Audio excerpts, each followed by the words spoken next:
What is this here? No, yeah, okay, we'll just do the Scepter one then. Because I thought that this would be like more of like a completed version of the game, but like everybody, you know, it's like you can't really have an opinion that like really makes a difference if it's, you know, like only the alpha, right? So we'll just go back and watch the Scepter one. Start at the beginning.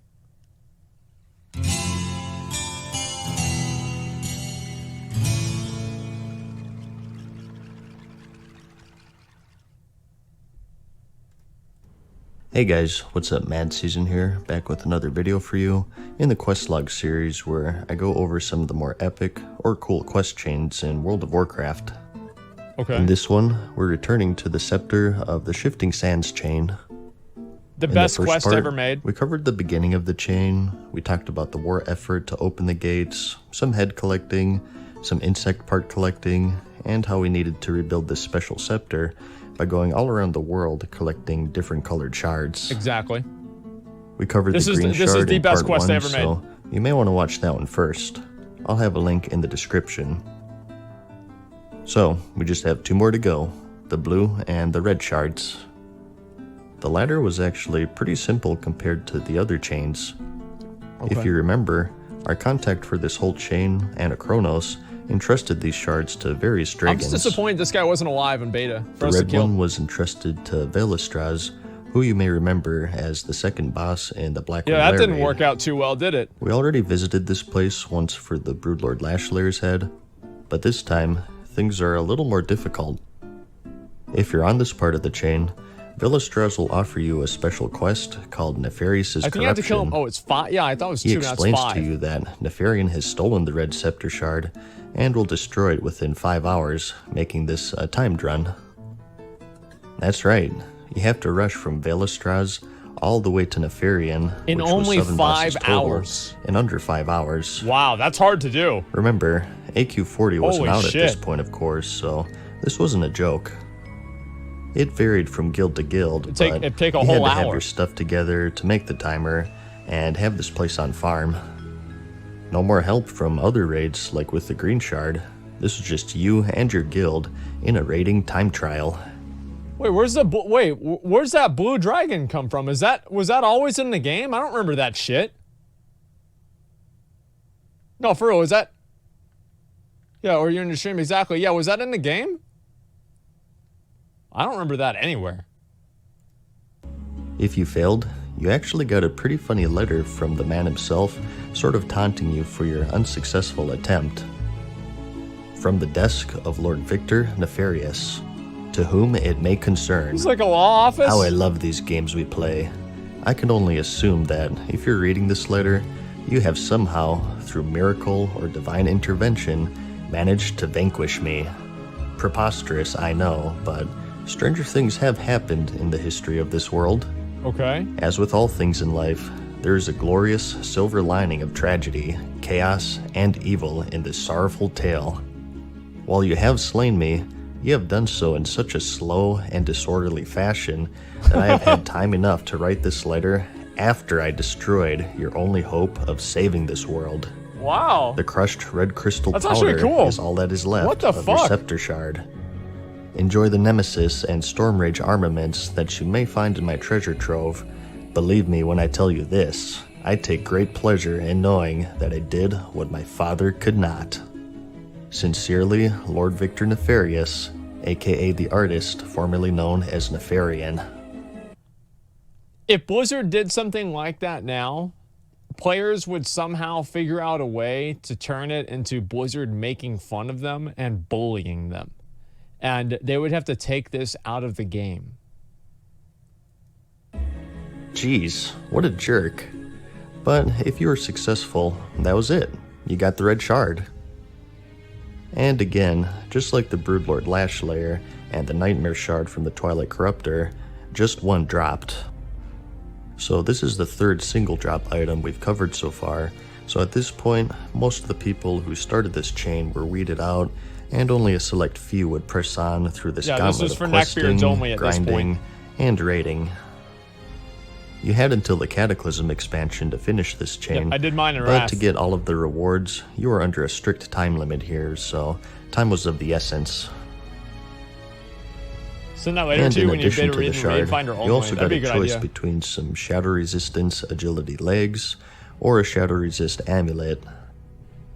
Like I said, pretty straightforward. Nobody compared cares to about that shadow green resist. shard, It's a waste. although it was still pretty challenging. Just one more to go. Which one was The this? blue shard, you may remember, was given to Azure Ghost for protection. Oh! You could find him in Ashara, either This his is the dragon or Draconic his for spirit. Dummies, wasn't it? He was an outdoor raid boss, so it was problematic also having him as a quest giver. Yeah, that was a so little they silly. had mercy, and they gave you an alternate way to speak with him via his ghost. Oh, that's great. So, you engage with conversation with him, he hands you the shard, and that's it. Nah, just kidding. Of course he doesn't have the shard. That's what would happen in BFA. Great choice of guardians, by the way, Anna. He says the reason he lost it is because he can't take 5 steps without some crazed orc or human trying to thrust a stick into his hide. Yeah, it's, Well, he kind of has a that'd be point there, I distracting, guess. sure. Us adventurers are kind of maniacal, mindless killers if you really think about it. He says that he held onto the shard for 500 years and it was nothing but trouble, so he sort of pawned it off to a minnow. But not just any minnow, a magical one. Oh, And wow. to lure it out, you need a device called an Arcanite buoy. Yep. To build this buoy, he gives you a ledger slash Yep. schematic to deliver to a gnome in Tanris named Narain Soothfancy. But there's just one problem. The schematic is written in Draconic language, and to decipher it, you need some scrying goggles, Volume 2 of Draconic for Dummies, and a 500-pound chicken. Of course. As you probably guessed, these items are locked behind quest chains. First, we have the scrying goggles. Narain explains I don't that remember this his at all. ex-best friend Yeah, I forever, forgot this part Stubble, entirely. stole these goggles long ago, and that we have to go steal them back. What the fuck? Yeah, I totally forgot He says about that Stubble is either in the Oh. Outland or the Silver Pine Forest next to the Grey Main Wall, Okay, well, which that at kinda this narrows point it down. enclosed all of the Worgen. Well, Thank God. considering that the Burning Crusade hadn't launched yet, he's probably at the wall. this. Yep. Looking around, you found no Quest sign is NPC, infinite, but yeah. you did find an inconspicuous crate to the left of the road near the gate. Investigating, you find that Stubble is in the crate hiding. He's been running away from Narain, even going through the dark portal to the Outland. He says that he'd give That's a up the bad idea. goggles, but he lost them in the Molten Core raid. So, just like every other part of the chain, we got some more raiding content here. These goggles had a very low What a chance to mistake. drop from any trash mob What a inside the mistake, instance, dude. so it's not too bad. I think most guilds had this place on farm by now, so this was the easier part of the chain, I'd say. Okay. If you return the goggles to Narain, you get some potions as a bonus, and that's one of 3 items down. For the chicken, you're sent to a goblin named Dirge Quickcleave in the Gadgets and Inn, also in Tanris. He says that you're out of luck because there doesn't exist a 500-pound chicken, surprisingly enough, so we'll have to improvise. Oh, yeah. He sends you to the Isle of Dread This is in the the guy we were Fearless trying to Zone, kill. which is filled with high-level Yeah, this elite is it. chimera. You need to kill him This is the guy we're until trying you to get kill 20 here. chimeric tenderloins, and then you need to take out the biggest one there, Okay. named Lord Lakmaran. You need to loot his carcass. For the generic elite chimera, you only needed a party of people, It's easy. perhaps even soloable by some classes. Lord Lakmaran, however, needed a raid to take down, so you needed your guild with you. And to follow the scheme of things, he only dropped 1 carcass per kill, so if you had multiple people on this part, you'd have to do a bit of farming and compete against other guilds too, since it was out in the world. There was no See, this thing was really fucking hard to kill. Like, whenever I finally sold this, I felt like a fucking god.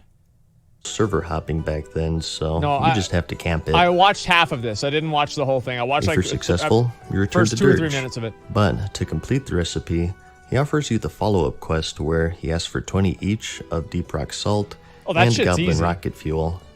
Yeah, you just buy The that from a rocket vendor, fuel I'm was pretty an sure. engineered reagent made by alchemists, Really? and the salt you could get from earth elementals throughout the Yeah, it's world, a joke. so this part was soloable, thankfully. This is where you got the pattern. And yeah, as there a it is. reward, you get the purple cooking pattern, Dirge's kickin' chimeric chops. Those were the best foods back in the day for vanilla. Like, that was the only food that gave you 25 stamina. That's a huge amount of fucking health, man. Which is a rarity today. You can very rarely find it on the auction house at a steep price, but they're hard to come by. Yeah, who the fuck would still have that? If you learned it, you got a powerful food item that gave you 25 stamina at the time, which was nothing to sneeze at. But it did require that chimera meat to make, so it was kind of difficult to farm. There's only one chimera left in the game that drops it. But anyways, back to the quest. Because they destroyed the island. Dirge improvises that 500-pound chicken for you and has you deliver it to Narain. Okay. That's 2 of 3 complete. Those are the easy 2.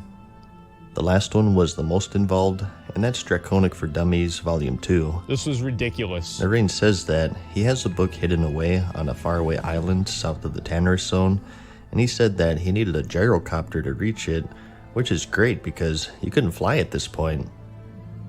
So, he tells you to find this crashed gyrocopter on the southern beach of the zone and swim south from there. But the problem is that the island is located in fatigue waters, and simply swimming there will result in your death. I want to try to get here on Nevada. You I could think use we water can. walking spells or swim speed potions to get there, but if those weren't available, you had to do a little side quest here. Yep. You have to find a special friendly Naga NPC named Meredith the Mermaiden, located in the waters near the beach. Yep. She met Narain when he crashed on the shore. I never even did this part. And asks you to deliver her love letter to him. Doing this will unlock some dialogue with her, where she gives you a swim speed buff so you can safely reach the island. Probably one of the least visited areas of the game back in the day. There's a little hut, some doodads about. Whenever I first went to go here, I genuinely thought that people just made it up. And they were just telling me run out there so I'd have to take res sickness. I didn't believe them. And a mound of dirt where the book is buried. Digging it up though, you instead find a ransom letter. Hey, you really didn't think it was going to be that easy, did you?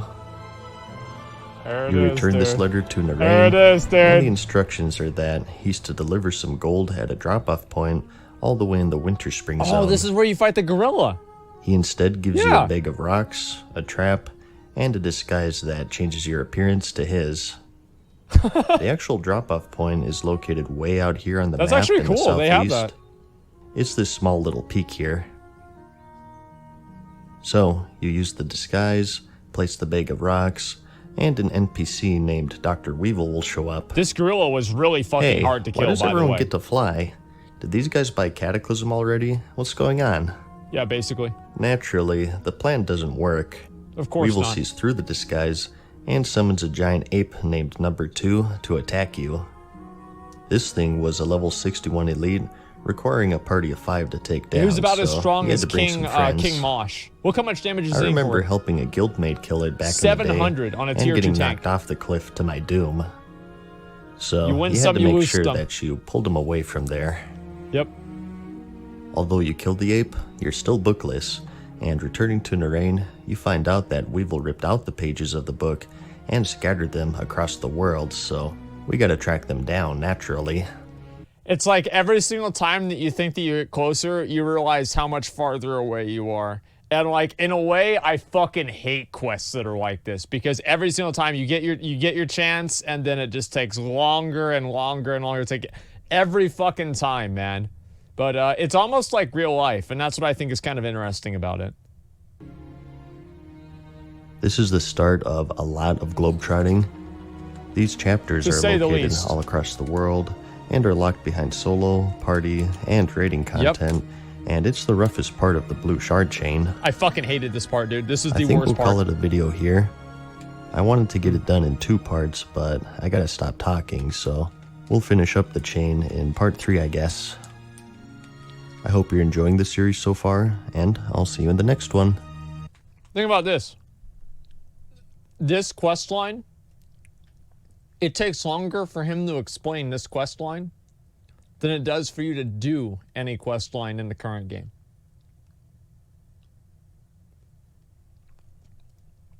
Peace.